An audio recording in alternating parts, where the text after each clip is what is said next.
semana passada nós falamos justamente dos antecedentes da Revolução, a convocação para a Assembleia dos Estados Gerais. Vimos ali, pessoal, que essa Assembleia dos Estados Gerais, ela vai escalonar ali para um protesto violentíssimo que vai culminar na tomada da Bastilha e na noite do Grande Medo. Nós vimos, pessoal, justamente nesse momento, que a França caminhava, então, para o surgimento de uma monarquia constitucional, pois a Assembleia, que era dos Estados Gerais, foi transformada em uma Assembleia Nacional Constituinte. Em 1791, como comentamos no final da semana passada, surge a primeira Constituição da França. Então nós temos que a França, a partir de 1791, é uma monarquia constitucional, onde o rei reina, mas deve seguir leis, deve seguir elementos que são criados na Constituição. Na elaboração dessa Constituição, surgiram, pessoal, forças políticas dentro da França, com a qual nós devemos comentar.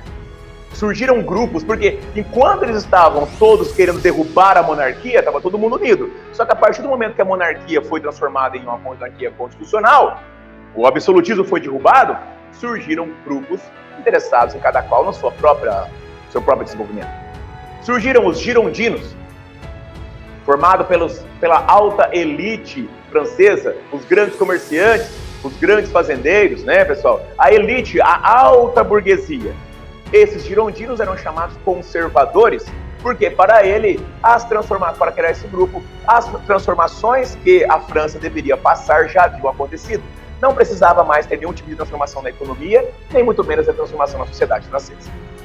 Surgiram também os jacobinos, formado pela pequena, baixa burguesia, formado pelos camponeses, formado pelos sans-culottes, que nós falamos semana passada. Esse grupo era chamado de radical, porque para eles, pessoal, a França deveria continuar passando por grandes e significativas transformações, principalmente ampliando a potencialidade, a capacidade de diminuição das desigualdades sociais. Conservadores, girondinos, radicais, jacobinos. E também surgiram aqueles indivíduos que eram os indecisos. Aqueles indivíduos que não sabiam para que lado correr, para onde ir, que era justamente ali os indivíduos conhecidos como o povo da planície, a planície ou o pântano. Neste ponto, meus amigos, nós temos ali que esses grupos aqui são os principais grupos que surgirão dentro da nova dicotomia econômica francesa. É uma monarquia constitucional. Nessa monarquia constitucional, meus amigos, o rei aparentemente aceita essa nova condição.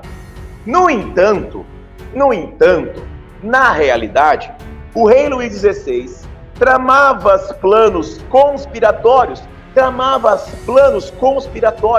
contra a nova realidade política francesa.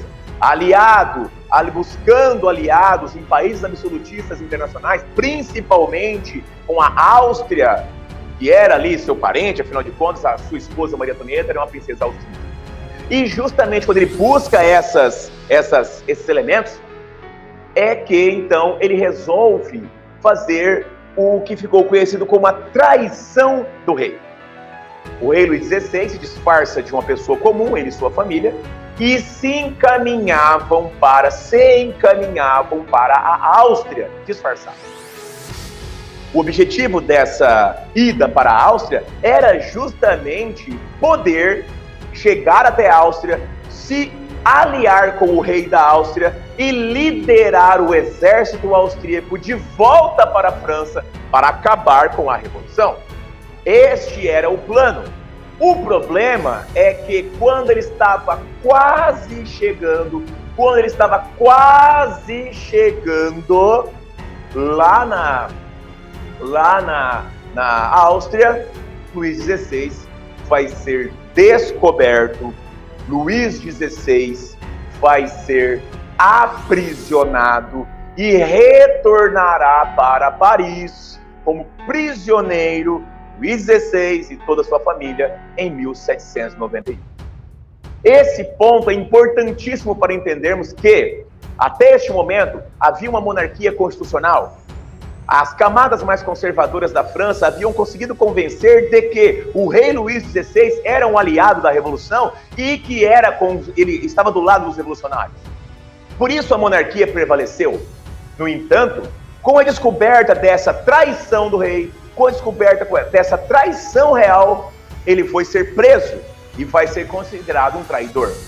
Era o que precisavam os radicais para conseguir trazer o fim da monarquia na França. Com a prisão do rei Luís XVI, nós tivemos o surgimento de uma república na França, a primeira República Francesa. Mas, meus amigos, não se engane, não é porque o rei Luís XVI foi aprisionado que os seus aliados, como a Áustria, por exemplo, desistiram de conter o avanço da Revolução. Pense bem, meus amigos, a grande quantidade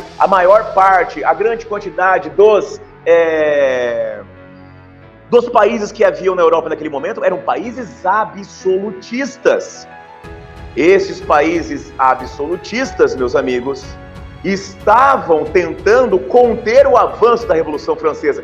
Vocês já imaginaram o que poderia acontecer com esses países se essas ideias de fim do absolutismo, de limitar o poder real, ideias como nós sabemos ser baseadas nos princípios iluministas, já pensaram se as ideias se espalham pela Europa?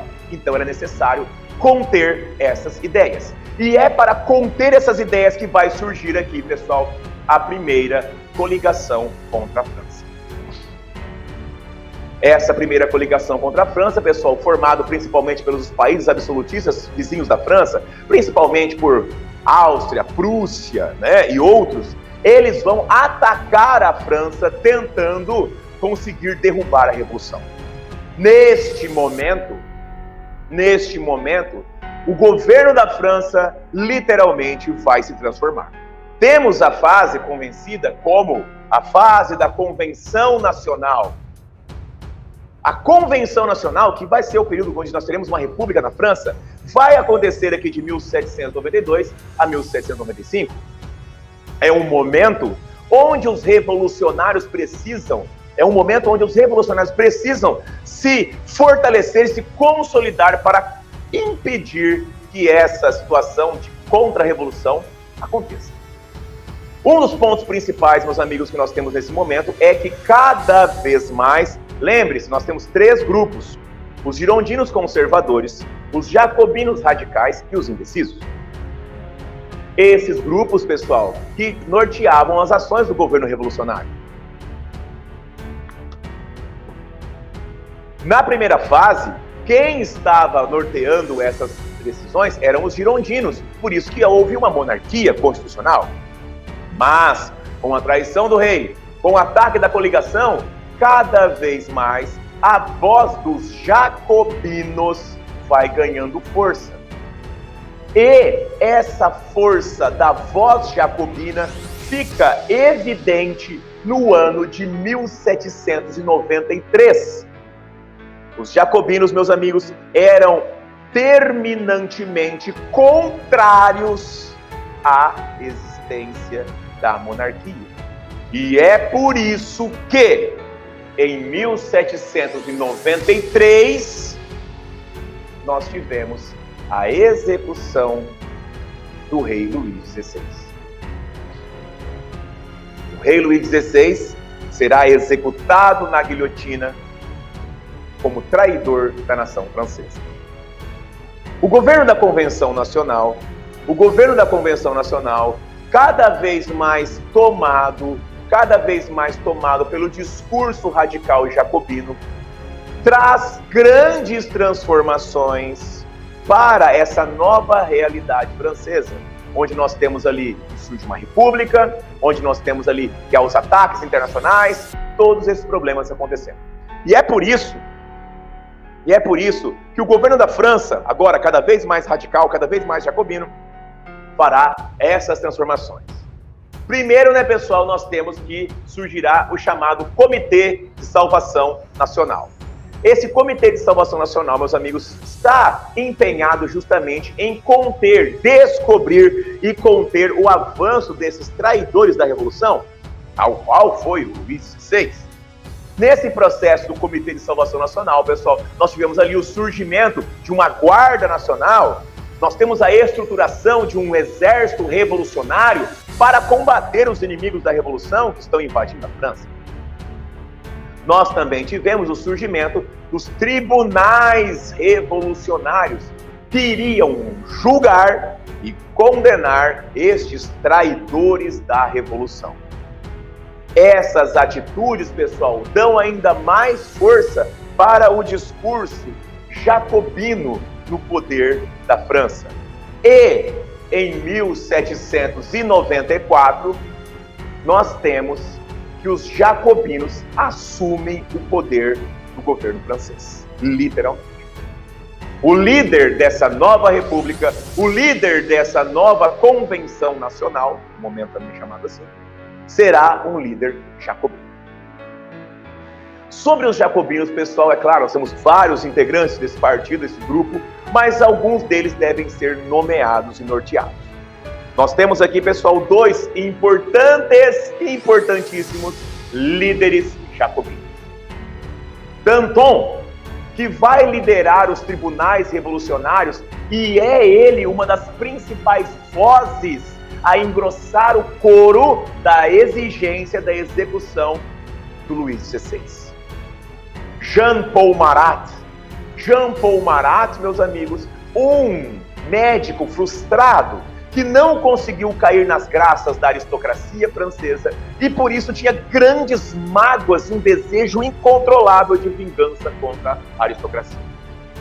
Durante a Revolução, ele conseguiu chegar a um status de grande líder porque ele e o seu jornal, o Amigo do Povo, era um jornal que inflamava, incitava a população francesa à violência e exigia que os traidores fossem punidos com a execução. Jean-Paul Marat vai ser um dos principais indivíduos que criarão o chamado período do terror, que eu vou detalhar daqui a pouco. O jornal dele era um jornal explosivo, um jornal altamente antimonarquista e enxergava traidores da Revolução em qualquer lugar. Pra vocês terem uma ideia do nível da mágoa do Marat, meus amigos, ele possuía a sua pele, várias chagas, uma doença de pele tipo sarna, tá ligado? Ele tinha essa sarna. E ele só conseguia ter uma diminuição da dor que ele sentia com essa doença dentro da sua banheira. Então ele ficava quase o dia todo dentro da banheira, escrevendo lá suas reportagens, suas notícias e tal, e depois editando o jornal e botando fogo na população, nesse sentido metafórico. E é na banheira que ele vai ser assassinado. Uma revolucionária chamada Charlotte Corday vai esfaquear Jean-Paul Marat na banheira, matando-o. Mas se você pensa que a morte fez Jean-Paul Marat ser silenciado, muito pelo contrário, Marat foi elevado, alavancado à categoria de verdadeiro mártir da Revolução. Quase um santo da Revolução Francesa. Mas não são esses dois indivíduos que são os principais líderes revolucionários. O principal líder revolucionário jacobino era Maximilien de Robespierre. Robespierre, o chamado incorruptível. Um advogado de origem interiorana da França, havia estudado direito na Universidade de Paris, estava presente lá no tribunal, na Assembleia dos Estados Gerais, foi um dos mais eloquentes indivíduos que foram responsáveis pela transformação da Assembleia dos Estados Gerais em uma Assembleia Constituinte. E neste momento, em 1794, ele é o líder da Revolução, ele é o líder da República Francesa, ele é o líder da Convenção Nacional. O incorruptível que era capaz de convencer as pessoas de qualquer coisa, acabará decaindo na corrupção do poder. Aqui no Brasil, pessoal, a gente tem essa ideia de que corrupção envolve sempre dinheiro e ganhos particulares. No caso do Robespierre, isso não tem a ver com dinheiro nem ganhos particulares, tem a ver com o desejo de comandar e continuar comandando ininterruptamente. Robespierre vai começando a ficar tão cheio de si que vai se transformando em um verdadeiro ditador. Vai se transformando em um verdadeiro tirano. E é justamente neste momento em que a Revolução Francesa vai se radicalizando, Robespierre colocando as suas vertentes tirânicas para fora, digamos assim, que na França surgirá o que ficou conhecido como período do terror, onde o lema era morte aos inimigos. No período, pessoal, o período jacobino, ele vai se transformando num período tão radical, onde todos os resquícios que ligavam a antiga França aristocrática vão sendo apagados. Esse governo, desse momento, do período do terror, pessoal, ele vai durar mais ou menos uns 3 meses apenas. Mas como o nome diz, morte aos inimigos. Meus amigos, neste momento do governo de Robespierre, durante o período do terror, em mais ou menos 6 meses, mais de 30 mil pessoas serão executadas como traidores da Revolução. Chegamos a um momento da Revolução, pessoal, que o radicalismo era tão forte, tão grande, em que você não podia nem cumprimentar as pessoas na rua da maneira errada, que era possível que você fosse condenado, fosse denunciado a um tribunal revolucionário. Nós temos, meus amigos, que se você encontrasse alguém na rua, uma jovem na rua, e falasse para ela, como Mademoiselle, ou falasse para um amigo seu, Monsieur, você poderia ser denunciado. Poderia ser denunciado, justamente por ser ali um cumprimento aristocrático, evidenciando que você era a favor da aristocracia e blá, blá, blá, blá, blá. Esse período ditatorial, esse estado policial, acabam surgindo pessoas que começam a denunciar outras sem o menor motivo, simplesmente porque não gostava do indivíduo, denunciava ele como um traidor, e muitas vezes ele acabava sendo executado na guilhotina. Que a guilhotina se transforma num verdadeiro show de horrores para a população. As pessoas se avolumavam, se aglomeravam para ver ali as execuções dos traidores da Revolução. Esse período altamente radical, será conhecido como período do terror. Para vocês terem uma ideia do radicalismo, até mesmo o calendário da França será modificado. Os meses que eram, janeiro, fevereiro, março, abril, serão agora meses revolucionários, meses com a ligação ali com os acontecimentos reais ali da França. Vindimário, mês da uva; brumário, mês das brumas, nevoeiros; frimário, mês das geadas; nivoso, mês da neve; pluvioso, mês das chuvas; ventoso, mês dos ventos; germinal, mês das sementes germinarem; floreal, mês das flores; prairial, o mês das pastagens, messidor, mês das colheitas; termidor, mês do calor; frutidor, mês das frutas. Agora, meus amigos, sabe por que esse calendário foi reestruturado? Porque a religião do cristianismo foi banida da França. Mas o que tem a ver, professor, banir o cristianismo com o calendário? Meus amigos, o calendário tradicional é feito dentro das ideias cristãs. Nós temos lá os 7 dias da semana e no final nós temos o domingo, que é o mês do Senhor, o mês de agradecer, o dia do descanso, o dia do Senhor, o dia do descanso, que é o domingo. A religião cristã foi banida da França porque ela era uma religião que apoiava a aristocracia. Se você lembrar, nós já vimos que essa aristocracia, ela era apoiada ali, pelo primeiro estado, lembra? Primeiro estado, clero; segundo estado, os nobres; e o terceiro estado, o povo, que agora comanda. Dessa necessidade de banir essas ideias vinculadas, com esse momento, surgirá essa necessidade aí desse novo calendário. Meus amigos, como comentei, neste momento, por volta de 30 mil pessoas serão executadas. Para vocês terem uma ideia, meus amigos, Robespierre vai se radicalizando ao tanto, a sede de poder de Robespierre era tão grande que ele vai vendo inimigos até mesmo nos seus próprios aliados jacobinos. O próprio Danton, lembra que nós falamos? Danton vai acabar sendo executado a mando de Robespierre como traidor da Revolução. Ninguém estava mais seguro, ninguém estava mais a salvo das bombantes ditatoriais de Robespierre. Neste momento, então, a população deixa de apoiar os jacobinos. As representações políticas que apoiavam os jacobinos começam a não mais apoiar justamente esse grupo.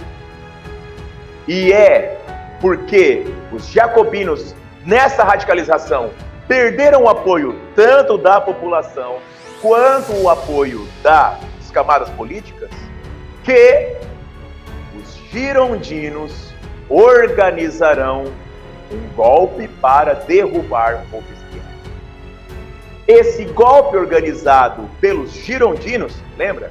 O grupo conservador, vai ficar conhecido como o golpe do 9 do Thermidor. O golpe do 9 do Thermidor, pessoal, nada mais foi do que a ordem para prender Robespierre. A ordem para prender Maximilien Robespierre. A ordem dos soldados, pessoal, era que não permitissem que o Robespierre falasse absolutamente nada, porque eles tinham medo de que se o Robespierre conseguisse falar alguma coisa, ele conseguiria convencer os soldados e sair livre. No decorrer da luta, Robespierre acaba levando um tiro no rosto que pega na sua mandíbula, pega aqui na sua... A mandíbula, é mandíbula que chama ainda? Esqueci. É, né? Enfim, pega aqui na boca. Pega na boca dele, e aí, meu amigo, ele não consegue falar mais. É preso, retirado do poder, julgado, condenado à execução no dia 27 de julho de 1794. Robespierre será guilhotinado da mesma forma que ele mandou quantos e tantos para a guilhotina, ele próprio acabará sendo guilhotinado. Meus amigos, agora temos uma necessidade de um novo governo. Um governo ligado aos girondinos, os conservadores. Um governo que não permita que o radicalismo da corrupção do poder nas mãos de um único homem acabe destruindo esse processo revolucionário. Da necessidade do estabelecimento de um governo que não fosse único, surgirá a última fase da Revolução Francesa, o último ponto da Revolução Francesa, chamado Diretório. O Diretório, meus amigos, vai durar de 1795 a 1799. No Diretório, pessoal, as pessoas, a massa da população, tiveram algumas decepções. Por quê? Porque algumas medidas populares que haviam sido tomadas pelos jacobinos serão encerradas. Por exemplo, uma das medidas populares que os jacobinos haviam feito é a chamada Lei do Preço Máximo, onde os alimentos na França não poderiam subir o patamar de alguns valores, eles tinham que ficar tabelados em alguns valores. Nós temos que a educação também ela tinha sido flexibilizada para a maior parte da população, isso vai acabar. Com o fim das medidas populares, grande parte da população francesa, das pessoas mais pobres, das pessoas menos favorecidas, elas irão se pronunciar contra esse governo diretório. Era um governo chamado diretório porque a partir de agora a França era governada por 5 diretores. 5 pessoas iriam dividir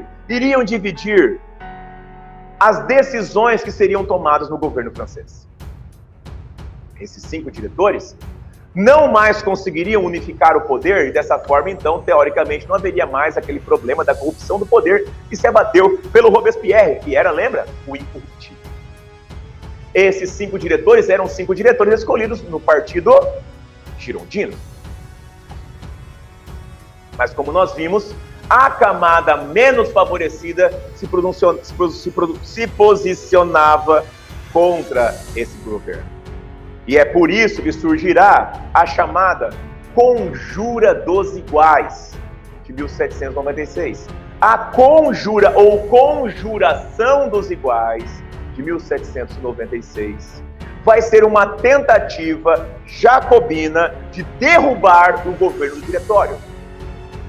Essa tentativa não vai dar certo. Por que, meus amigos, que essa tentativa não vai dar certo? Simplesmente não vai dar certo. Por quê? Porque nós temos que grande parte da população ainda lembrava dos horrores cometidos pelos jacobinos no período do terror.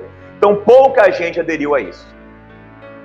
O Diretório continuou, mas ficou evidente que esses diretores não estavam com essa bola toda. Era necessário um fortalecimento girondino. Era necessário um fortalecimento dos grupos girondinos no poder. Neste momento, os girondinos decidem buscar uma aproximação com as camadas militares. Os girondinos decidem buscar uma aproximação com as camadas militares, que estavam começando a ter sucesso naquelas batalhas que nós vimos lá no passado. Neste momento, pessoal, estamos falando de uma hora em que a França estava começando a voltar a entre aspas, normalidade. O exército francês tinha conseguido ali um certo respiro. Os girondinos aqui, pessoal, depois da Conjuração dos Iguais, estão mais calmos, mas estão buscando aliados. Neste momento, surge a segunda coligação contra a França. Países absolutistas, temendo ainda, o avanço da Revolução, países absolutistas tentando controlar o avanço da Revolução, se organizam novamente. E agora muitos países, Áustria, Rússia, Grã-Bretanha, o Império Otomano, Nápoles, o Sacro Império Romano Germânico, a grande maioria dos países absolutistas se posiciona contra o governo francês. Para combater a coligação, começará a ganhar destaque um jovem general que com apenas 24 anos, pessoal, tinha conseguido alcançar a patente máxima do exército francês, sendo um general. Esse indivíduo utilizava de estratégias até então revolucionárias, e essas estratégias até então revolucionárias colocavam em grande vantagem o exército francês. Várias vitórias ele alcançará, infligindo pesadas derrotas a esses segmentos, a esses países. Estamos falando de ninguém menos do que o grande general Napoleão Bonaparte. Napoleão Bonaparte, meus amigos, implementou várias derrotas. Napoleão Bonaparte conseguiu conquistar um pedaço da Áustria. Napoleão Bonaparte conseguiu conquistar o norte da Itália.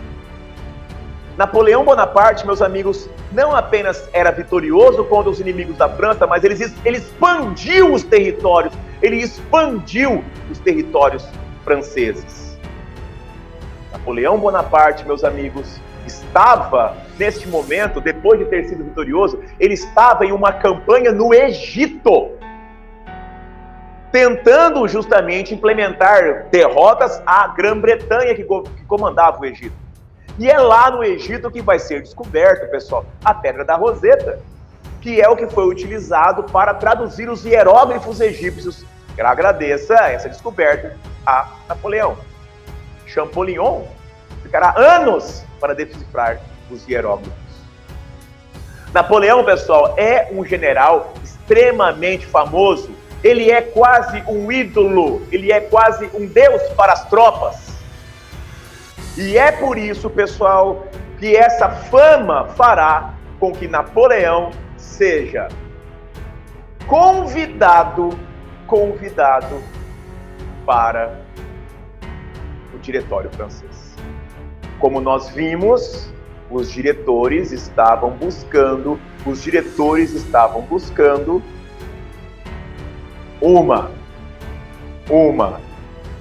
um fortalecimento, estavam buscando um crescimento e um desenvolvimento, certo? Desenvolvimento para que eles pudessem desenvolver melhor o seu governo.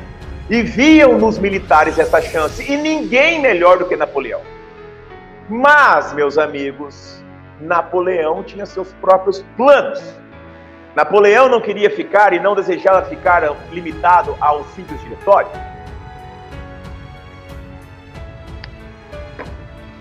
Napoleão, meus amigos, Napoleão queria ele próprio ser o líder inconteste do governo francês. Napoleão começa então a utilizar essas estratégias, as suas estratégias que ele usava nas guerras, ele começa a utilizar estratégias para angariar cada vez mais apoio político. Napoleão então, pessoal, começa cada vez mais buscando apoio entre os diretores, entre a população, entre vários elementos, já que ele era muito famoso. O apoio do exército ele já tinha. É justamente nessa busca por maiores ligações políticas que Napoleão acabará se unindo a mais 2 outros diretores. Lembra? O diretório era 5 diretores. Mas Napoleão se une com mais 2, se tornando maioria. E esse momento, então, pessoal, Napoleão vai extinguir o governo do diretório revolucionário. Esse ato, que aconteceu em 1799, é conhecido como o golpe do 18 de Brumário, ou apenas 18 de Brumário. É com o 18 de Brumário, meus amigos, que nós temos a finalização da Revolução Francesa. Napoleão, ao extinguir o governo do diretório, tecnicamente bota um ponto final na Revolução Francesa. Por quê? Porque, meus amigos, Napoleão era um cara tão poderoso, um cara tão importante. Napoleão, meus amigos, ele é literalmente um divisor de águas na história mundial. Tanto é um divisor de águas que, a partir do 18 de Brumário, nós temos uma nova era da história. Um novo período. Cara, Napoleão é tão poderoso, tão importante, que ele tem um período só para ele, que é o período napoleônico. Napoleão, pessoal, irá governar a França de 1799 a 1815. São 16 anos de governo napoleônico. Napoleão começará o seu governo com um período chamado de consulado. Esse consulado durará de 1799 até 1804, quando finalmente ele consegue alcançar o maior nível de apoio e conseguir implementar o Império Napoleônico. Quando em 1804 Napoleão se autocoroa imperador da França, após, claro, fazer um plebiscito perguntando para a população francesa se eles desejavam que Napoleão se tornasse imperador. Napoleão, meus amigos, já tinha apoio de todas as camadas francesas, e é óbvio que eles vão aceitar essa ideia. Por isso, Napoleão se coroa, como ele mesmo diz: pelo poder do povo investido em mim, eu me coroo Napoleão I. Marcando, pessoal, um governo de expansão, onde ele irá quase conquistar toda a Europa. Napoleão terá o grande inimigo, seu grande inimigo será a Inglaterra. E para tentar barrar a Inglaterra, Napoleão fará o chamado bloqueio continental, impedindo que os países europeus façam negócios com a Inglaterra. Esse bloqueio continental não dará certo, vai acabar sendo quebrado, justamente porque a Inglaterra pouco será abalada por isso. Grandes e graves períodos de guerra acontecerão nesse momento. Napoleão irá dominar toda a Península, domina a Península Ibérica, domina a Península Itálica, domina a região da Germânia, domina a Áustria, domina praticamente a Europa inteira. E qual é a importância disso para a Revolução Francesa?